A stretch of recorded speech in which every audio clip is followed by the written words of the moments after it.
মিয়ানমারে চলমান অভ্যন্তরীণ সংঘর্ষের প্রেক্ষিতে মিয়ানমার সামরিক বাহিনী রাখাইন রাজ্যে আরাকান আর্মির বিরুদ্ধে যৌথ অপারেশনস পরিচালনা করছে।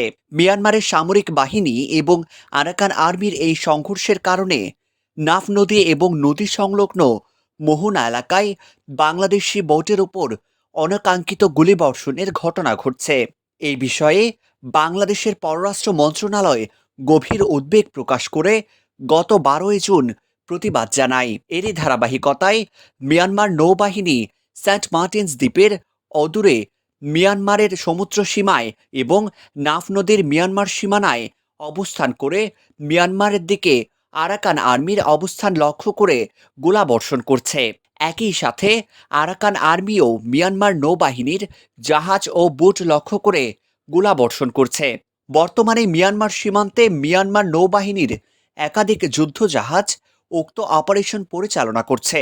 মিয়ানমার নৌবাহিনী সেন্ট মার্টিনসের অদূরে মিয়ানমারের সমুদ্র সীমায় অবস্থানের ক্ষেত্রেও বাংলাদেশ নৌবাহিনীকে অবহিত করছে।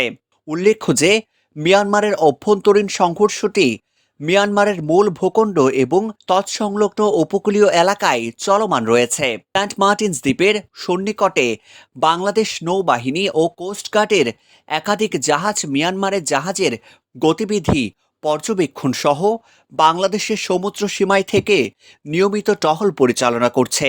মিয়ানমারের চলমান অভ্যন্তরীণ সংঘর্ষ সেন্ট মার্টিনসের নিকটবর্তী হওয়ায় উক্ত সংঘর্ষকে কেন্দ্র করে সোশ্যাল মিডিয়ায় সেন্ট মার্টিনসের নিরাপত্তা নিয়ে বিভিন্ন স্বার্থান্বেষী মহল কর্তৃক গুজব ছড়ানো হচ্ছে।